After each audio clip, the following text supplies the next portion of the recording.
যুক্তরাষ্ট্রের যে কোনো হামলার জবাব ভয়ঙ্কর হবে বলে কঠোর হুঁশিয়ারি দিয়েছে ইরান। মার্কিন প্রেসিডেন্ট ডোনাল্ড ট্রাম্পের সীমিত হামলার ইঙ্গিতের খবরে এই প্রতিক্রিয়া জানায় তেহরান। ইরানের পররাষ্ট্র মন্ত্রণালয়ের মুখপাত্র ইসমাইল বাঘাই বলেন, সীমিত হামলাও সরাসরি আগ্রাসন হিসেবে গণ্য হবে, আর আগ্রাসনের জবাব দেওয়া হবে ভয়ঙ্করভাবে। তিনি বলেন, আত্মরক্ষার অধিকার প্রতিটি রাষ্ট্রের আছে, ইরানও তার ব্যতিক্রম নয়। বৃহস্পতিবার আবারও শুরু হওয়ার কথা পারমাণবিক আলোচনা।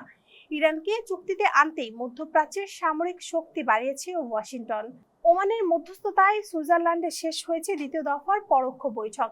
ইরান ও ওমান জানিয়েছে পরবর্তী দফা অনুষ্ঠিত হবে বৃহস্পতিবার। তবে যুক্তরাষ্ট্র আনুষ্ঠানিকভাবে কিছু জানায়নি। ইরান স্পষ্ট করেছে, আলোচনা কেবল পারমাণবিক কর্মসূচি নিয়েই হবে, অন্য কোনো ইস্যুতে নয়। পশ্চিমা দেশগুলোর অভিযোগ, এই কর্মসূচির লক্ষ্য পারমাণবিক বোমা। তবে তেহরান তা বারবারই অস্বীকার করে আসছে। ইরানের পক্ষে আলোচনার নেতৃত্ব দিচ্ছেন পররাষ্ট্রমন্ত্রী আব্বাস আরাকচি।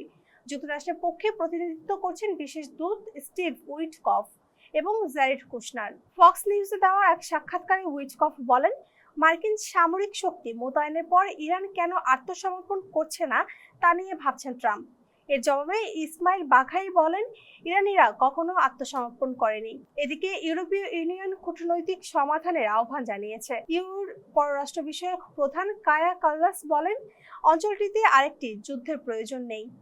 এদিকে ইরানের ভেতরও অস্থিরতা বাড়ছে।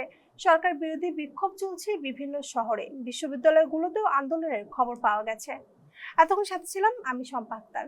ফেস দ্য পিপলের সাথে থাকার জন্য ধন্যবাদ সবাইকে।